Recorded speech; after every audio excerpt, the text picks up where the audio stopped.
नमस्कार। खबरों की खबर में मैं कादम्बिनी शर्मा हूं आपके साथ। किसान आंदोलन के 100 दिन पूरे हो रहे हैं। राजधानी दिल्ली की सीमाओं पर किसान अब भी बैठे हैं।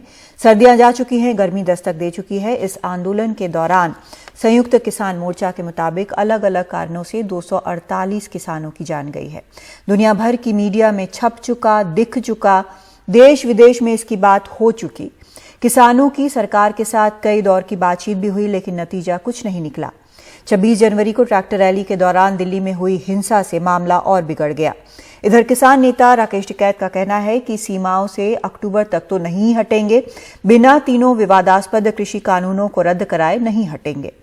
6 तारीख यानी कल आंदोलन के 100 दिन होने के उपलक्ष्य में किसान कुंडली मानेसर पलवल यानी केएमपी एक्सप्रेसवे 5 घंटे के लिए यानी 11 बजे सुबह से शाम 4 बजे तक बंद करेंगे। कुछ कार्यक्रम भी होंगे, लेकिन क्या इस सब से सरकार के स्टैंड पर कोई फर्क पड़ेगा? सबसे बड़ा सवाल यही है कि किसानों के लिए अब आखिर आगे रास्ता क्या है। खास मेहमान हमारे साथ जुड़ रहे हैं आज इस पर चर्चा करने के लिए। योगेंद्र यादव जुड़ रहे हैं हमारे साथ, अध्यक्ष हैं स्वराज इंडिया के। योगेंद्र जी, बहुत स्वागत आपका। सबसे बड़ा सवाल योगेंद्र जी जो अभी हर कोई पूछ रहा है वो ये कि 100 दिन हो गए, गर्मी सर्दी सब देख रहे हैं आप लोग, वहां पर किसान लगातार बैठे हैं, बुजुर्ग हैं, युवा हैं, बच्चे हैं, महिलाएं हैं। अब लेकिन आगे क्या, कोई रोड मैप है आगे का?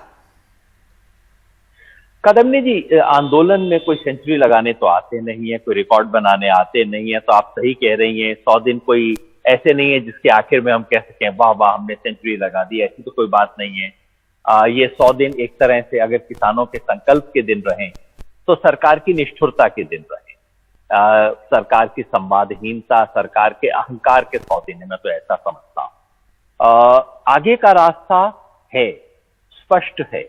आंदोलन अपना स्वरूप बदल रहा है। जिस आंदोलन को सरकार ने दबाने की कोशिश की वो आंदोलन फैल रहा है, विस्तार हो रहा है। जहां एक तरफ कहा जाता है कि भाई इस बॉर्डर पे कुछ लोग कम हो गए, उस बॉर्डर पे कुछ लोग कम हो गए, वहीं आप देखिए हर रोज महापंचायत हो रही है। हर रोज ये आंदोलन ऐसे नए इलाकों में विस्तार कर रहा है जहां पहले नहीं था। इस वक्त जब मैं आपसे बात कर रहा हूं, मैं कर्नाटका में बैठा हूं। कर्नाटका में आज ये अपने गुलबर्गा से, वहां कुलबर्गी कहते हैं, कुलबर्गी से वहां एक नया आंदोलन शुरू किया है। तो इस आंदोलन ने एक नया चरण, एक किसान आंदोलन ने एक नया मोर्चा खोल दिया है, अपनी समझिए। वो है एमएसपी के सवाल का। और ये मोर्चा दिल्ली से शुरू नहीं हुआ, पंजाब से शुरू नहीं हुआ, हरियाणा से शुरू नहीं हुआ, ये कर्नाटका से शुरू हुआ है। और अगले सप्ताह हम एक और मोर्चा खोल रहे हैं। वो है ये जो 5 राज्यों में विधानसभा के चुनाव हो रहे हैं, उनमें से हर राज्य में जाके हम कहेंगे कि किसानों के साथ धोखा करने वाले, किसानों के साथ दमन करने वाली इस पार्टी को सजा दी।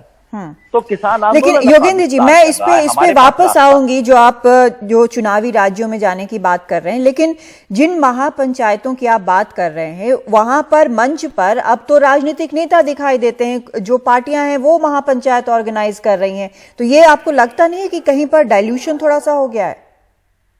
कादम्बिनी जी, जो संयुक्त किसान मोर्चा के नाम से, संयुक्त किसान मोर्चा के बैनर से जो हो रहे हैं, वहां हम पार्टियों को अलाउ नहीं कर रहे। वहां अगर किसी पार्टी के कोई किसान नेता है, किसान मंच है, जैसे कि कई हमारे जहां पे संगठन है वहां पे भी है, उनको अलाउ करते हैं। लेकिन हमारा जो निर्णय है, मैं नहीं जानता कि उसको हम 100% लागू कर पा रहे हैं नहीं, लेकिन हमारी क्लियर समझ है, अगर संयुक्त किसान मोर्चा के बैनर से करना है तो इसमें पार्टियां बतौर पार्टियां इनवाइटेड नहीं है, अलाउड नहीं है। उनके नेताओं को हम इनवाइट नहीं करते, और वो आते हैं तो हमारे नेता नहीं जाते। लेकिन अलग अलग जगह पे कई पार्टियां, कई खाप पंचायत, कई अलग अलग तरह के लोग अपनी तरह से कर रहे हैं। अब किसान आंदोलन का समर्थन करने से तो किसी को रोक तो आपको लगता है कि इससे किसान आंदोलन को फायदा पहुंचेगा या नुकसान पहुंचेगा? क्योंकि आरोप ये लगता है कि ये शुरू से सब कुछ राजनीतिक था। आपको तो ध्यान होगा, ये आरोप आज नहीं लग रहा है, ये आरोप पहले दिन से लग रहा था। जब हम पंजाब से, हरियाणा से दिल्ली पहुंचे तो कहा गया ये तो कांग्रेस के दलाल, पहले दिन से कह दिया गया। बाद में कभी किसी ने कहा नहीं ये तो बड़ा पवित्र आंदोलन है, तो कभी हम कांग्रेस के दलाल हो जाते हैं, कभी हम पवित्र हो जाते हैं, कहीं ऑपोजिशन का खेल हो जाता है, कभी हम देशद्रोही हो जाते हैं, कभी हम राष्ट्रभक्त हो जाते हैं। तो एक बड़े आंदोलन की नियति होती है कि उस पे आरोप तो लगते रहते हैं, लेकिन आप ही देखिए, ये जो चुनाव का फैसला हमने किया है, उस फैसले में हमने स्पष्ट कहा है कि हम ये नहीं कहेंगे कि किसे वोट देना है। हमारा ये मतलब नहीं है आप इसको वोट दीजिए, उसको वोट दीजिए। हमें सिर्फ एक चीज से मतलब है कि जो पार्टी ऐसे किसान विरोधी कानून बना रही है उसको सजा दी जाए। और मैं ये बात अंडरलाइन करना चाहता हूं कि पिछले कुछ महीनों में, 3 महीने से ज्यादा, 100 दिन जो हो गए हैं, उसमें इस आंदोलन ने ऐतिहासिक उपलब्धियां हासिल की हैं। ये मानना कि बैठे रहे 100 दिन कुछ भी हासिल नहीं हुआ, ये बात बिल्कुल सही नहीं। इस आंदोलन ने नहीं, लेकिन हासिल क्या हुआ योगेंद्र जी? हासिल क्या हुआ? इतनी दौर की बातचीत हुई, बीच का कोई रास्ता नहीं निकला। सरकार ने जो सजेशन दिया 18 महीने इसको अबेयंस में रखेंगे, इसको अभी टाल कर रखेंगे, वो स्वीकार्य है नहीं। आप लोगों की तरफ से अब क्या लगता है कि बातचीत करने का कोई मतलब नहीं, आप ये कह रहे हैं? 3 चीज हासिल की है हमने, और बातचीत के बारे में भी बता देता हूं। पहला, इस देश में किसान ने अपने आप को दोबारा जिंदा डिक्लेयर किया है। इस देश के मानस पटल पर किसान दोबारा से दर्ज हुआ है। जिस किसान को इस देश में लोग पांव की जूती मानते थे, उस किसान को के बारे में यह धारणा बनी है कि हाँ भाई ये तो है, और ये बहुत बड़ी बात है। दूसरा, इस देश के तमाम नेताओं को समझ आ गया है कि किसान से पंगा नहीं लेना। समझ प्रधानमंत्री को भी आ गया, अब उनकी मूंछ है, ऐठ है, अहंकार है, वो सब अलग।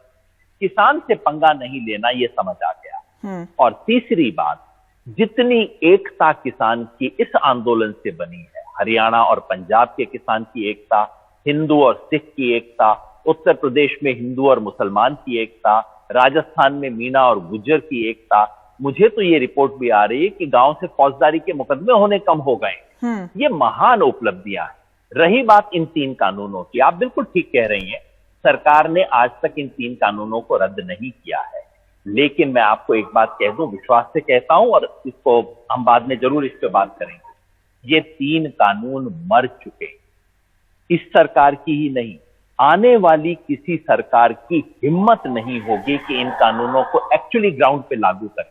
हाँ, कानून पे आज भी है, और मैं इसको इस मुहावरे में कहता हूं कि कानून तो मर गए हैं, बस डेथ सर्टिफिकेट अभी लेना बाकी है। और सरकार इसको अगर साफ तौर पर, योगेंद्र जी, इसको साफ तौर पर अगर ये कहें तो आप ये कह रहे हैं कि अब किसान बातचीत करने के मूड में नहीं है क्योंकि बीच का कोई रास्ता नहीं है, ये कहें? नहीं, मैं बिल्कुल ऐसा नहीं कह रहा कादम्बी जी, शायद गलतफहमी हो गई है। हम तो बिल्कुल बातचीत के मूड में हैं। आज तक आपको याद नहीं, लेकिन जब योगेंद्र जी, योगेंद्र जी, जब बातचीत होती है, जब निगोशिएशन किसी प्रकार का होता है, चाहे वो इस मुद्दे पर हो या किसी राष्ट्रीय अंतर्राष्ट्रीय मुद्दे पर हो, तो निगोशिएशन में दोनों पक्ष जो है एक कदम आगे एक कदम पीछे चलते हैं।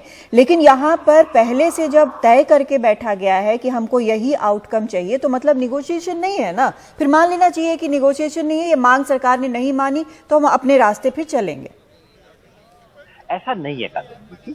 सरकार 2 कदम आगे तो बढ़ते दिखाए। सरकार ने 20 जनवरी को एक प्रस्ताव रखा था 1.5 साल वाला। हमने कहा कि 1.5 साल का तो कोई मतलब ही नहीं बनता है, हमने उसको रिजेक्ट कर दिया। अब सामान्यतः, और वास्तव में आपको बताऊं तो नेगोशिएशन तो हमारी 20 जनवरी को शुरू हुई, उससे पहले तो जो कुछ हुआ वो तो नाटक था। सरकार ने पहला गंभीर प्रस्ताव रखा और अगले दिन हमें कहा ये अंतिम प्रस्ताव है, मानना है तो मान लो, नहीं तो 26 जनवरी को मिलेंगे तुमसे। ऐसे नेगोशिएशन होती है। मैं आज भी आपको कहता हूं, गंभीरता से कहता हूं, सरकार 2 कदम आगे बढ़े, किसान भी 2 कदम आगे बढ़ेंगे। किसानों ने एक बार भी जिद ना दिखाई है, ना हम दिखाएंगे। सरकार बुलाएगी, जरूर बात करेंगे, लेकिन सरकार ये मन बना ले कि उसने 20 जनवरी की बात दोहरानी है या कि सरकार आगे बढ़ेगी। अगर सरकार बढ़ेगी तो किसान भी आगे बढ़ेंगे। एक चीज और बताइए योगेंद्र जी, कि जिस तरह से आप कह रहे हैं कि देश देश में हर जगह अब फैल रहा है, आप जो चुनावी राज्य हैं वहां पर किसानों का मुद्दा लेके जा रहे हैं, सही बात है, ये एक लोकतांत्रिक और बिल्कुल कॉन्स्टिट्यूशनल ढांचे के अंदर आता है इस तरह का विरोध। फिर यहाँ पर सीमाओं पर बैठने का क्या कोई मतलब रह जाता है? एक साथ कई मोर्चों पे लड़ाई लड़ी जाती है। हमने पहले से तय नहीं किया था कि हम आके दिल्ली की सीमा पे बैठेंगे। हमने तो तय किया था कि हम अंदर आएंगे, परिस्थिति बनी, सीमा पे बैठ गए, वो एक मोर्चा खुल गया।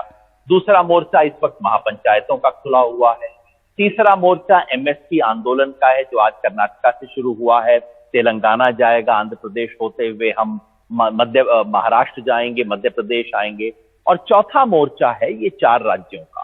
तो ये मोर्चे एक दूसरे के सब्स्टिट्यूट नहीं है। किसान आंदोलन की आज जो क्षमता है, जो विस्तार है, जितना बड़ा उसके साथ जन समर्थन है, एक साथ 3-4 मोर्चों पे लड़ेंगे। मैं केवल इतना कह रहा हूं लेकिन जब दिल्ली की सीमाओं पर योगेंद्र जी जब दिल्ली की सीमाओं पर बैठे हैं और उसका कोई दबाव नहीं बन रहा, सरकार इस बात को बिल्कुल दरकिनार करके चल रही है, उसको लगता है कि बैठे हैं तो बैठने दो, कोई देखने भी नहीं आ रहा, हमने पुलिस ब्लॉकेड लगा दिया, कोई मतलब नहीं है, फिर वहां पर इस तरह से किसानों को बिठाना क्या ये जरूरी है, या फिर गांव-गांव जो आप लोग जिस तरह से एक अवेयरनेस लेके जा रहे हैं, किसान साथ जुड़ रहे हैं, वो ज्यादा जरूरी है? ये दोनों में से क्या बेहतर लगता है?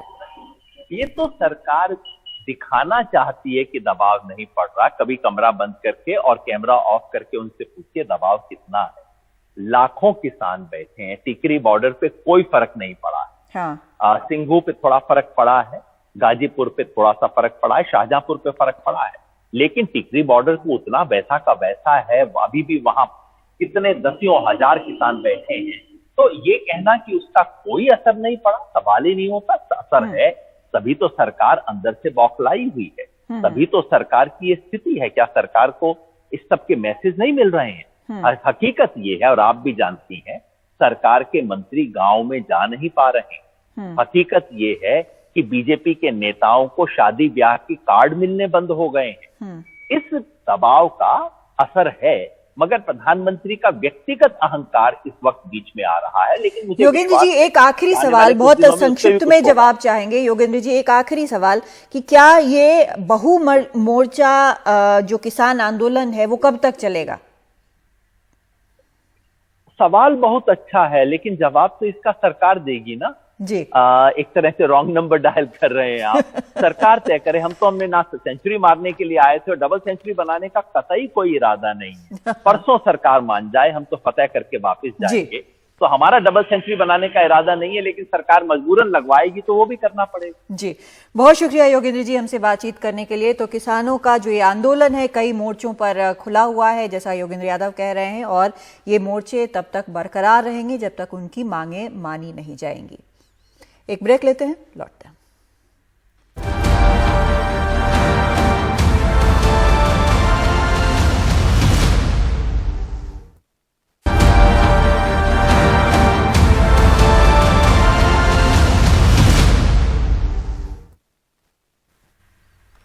समाजवादी पार्टी अध्यक्ष अखिलेश यादव ने आज अलीगढ़ के टप्पल में किसान महापंचायत की। समाजवादी पार्टी के मुताबिक इस किसान महापंचायत में 20,000 से ज्यादा किसानों ने हिस्सा लिया। अखिलेश ने यहां केंद्र सरकार पर जमकर निशाना साधा। देश में केवल 7,000 मंडियां हैं, इसमें बैठे लोग भी किसान हैं।